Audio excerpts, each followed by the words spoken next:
नमस्कार जय जगन्नाथ दर्शक बंधु मु रत्नाकर महाराणा ओडिया तबला शिक्षा चैनल आपण स्वागत करुच्ची। बर्तमान मु आज आपण नहीं आसी ठाकुर ना कि अभियोग तुमरी पाखे गीतर तृतीय भाग। तो बर्तमान मु जो बोल बजेली से बोलटी हूँ यही गीतर म्यूजिक रो बोल। तो चलतु ये म्यूजिक पार्ट रे चारोटी मात्र प्रकार बाजी से चारोटी प्रकार आम शिखा गोटे गोटे करी। धा धे तेटे धा धना ते तेटे ता। प्रथमे यही बोलटी आम शिखा केमिति बाजिबो।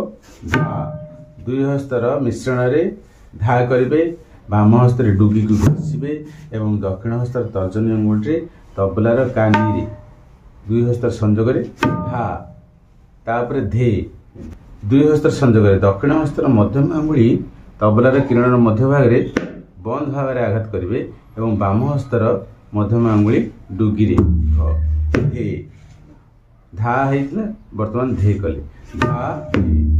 तापर आसो तेटे धा ते ते धा। तेटे उल्टा तेटे करिवे। केमति तेटे करिवे। दक्षिण हस्तर तर्जनी अंगुली तबलार किरण मध्य भाग रे बंद भाग रे आघात करिवे एवं टे दक्षिण हस्तर मध्यम अंगुली तबलार किरण मध्य भाग रे टे टे टे। तापर आसीबो धा। धा को खोला बादन करिवे। दुई हस्तर संयोग रे दक्षिण हस्तर तर्जनी अंगुली तबलार कानी रे एवं बाम हस्तर मध्यम अंगुली डुगी रे धा। तो धा धे तेटे धा पूरा बोलटी देखिए। धा धा धे ते ते धा। तापर आसीबो धाना ते तेटे ता। धाना केमति करबा। धा को घसीबे धाना धा।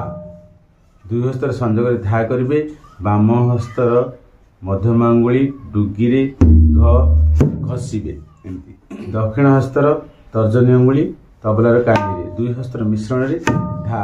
धा को घसीबे मन रखन। तापर आसीबो ना। धा ना केवल दक्षिण हस्तर तर्जनी अंगुली तबलार कानी रे। ते केमति करिवे।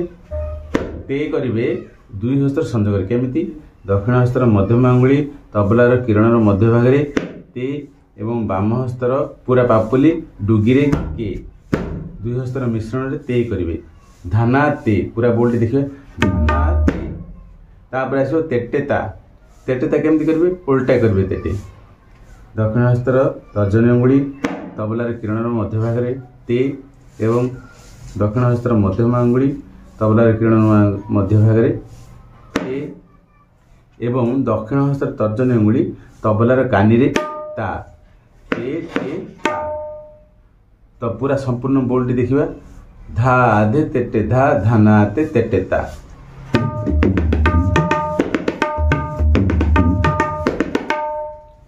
यही बोल को तीन थर वादन करिवे। तापरे आसीबो धाड़े गेने धाड़े गेने धाड़े गेने धाड़े गेने। धाड़े गेने को चार थर बजबो। धाड़े गेने केन बाजबो। जेतले धाड़े गेने करिवे बाम हस्त रे डुगी को गमक करिवे एमती जंपिंग करिवे। तो ता सहित दक्षिण हस्तर तर्जनी अंगुली मिश्रण करे धा धाड़े गेने धाड़े गेने। धाड़े गेने केमती करिवे।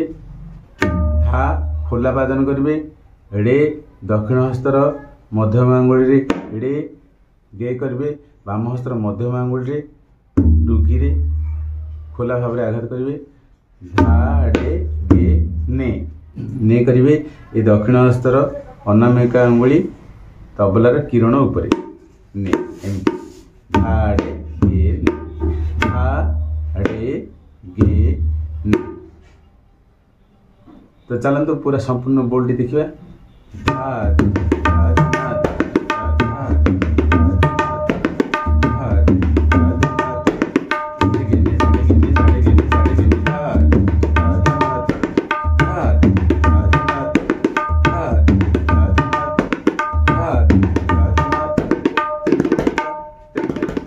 वर्तमान आमे तेरे केटे तकिड़ता शिखिबा।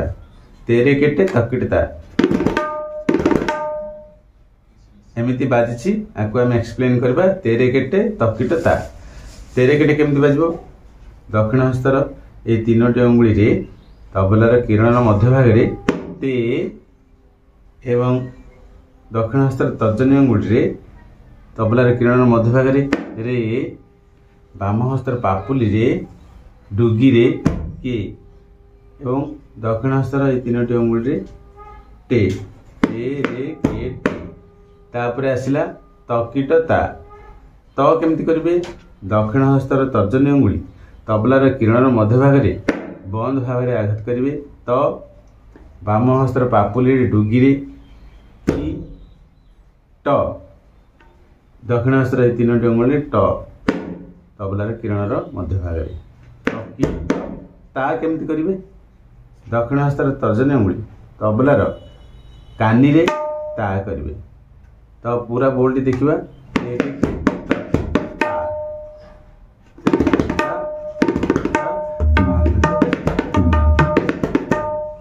बर्तमान आम धान धा तेरे केटे धान धा तेरे केटे शिखा तो धान धा तेरे केटे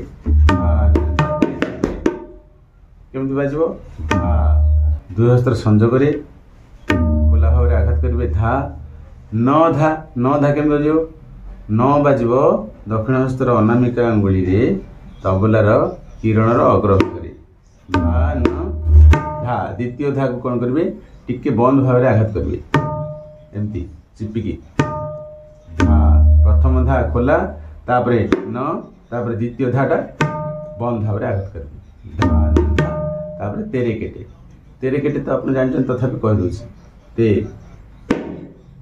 रे के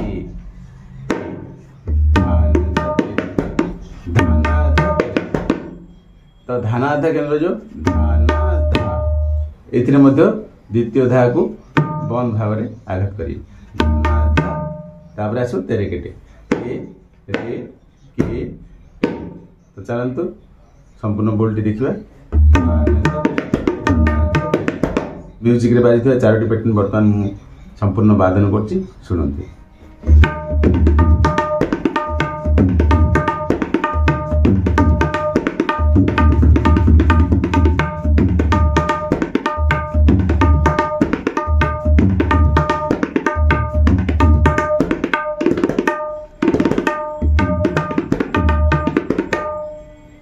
ये थिला ठाकुरी नहीं किसी अभियोग तुमरी पाखे गीतर तृतीय भाग रे म्यूजिक पैटर्न थिला म्यूजिक पैटर्न रे चारोटी प्रकार बाजी यही चारोटी प्रकार को आपण धैर्यर सहित अभ्यास करंतु एवं जदि वीडियो को लाइक करना लाइक कर दियंतु सब्सक्राइब करना तो सब्सक्राइब कर दियंतु एवं आपणकर सांगसाथी मध्य शेयर करंतु एवं कमेंट द्वारा जनातु आपणकर असुविधा कौन एवं आउ कौन चाहते तो आज ये नेक्स्ट वीडियो ठाकुरी नहीं किसी अभियोग तुम पाखे चतुर्थ भाग में आम देखा तो से पर्यंत आप धैर्यर सहित यह बोल को अभ्यास करंतु।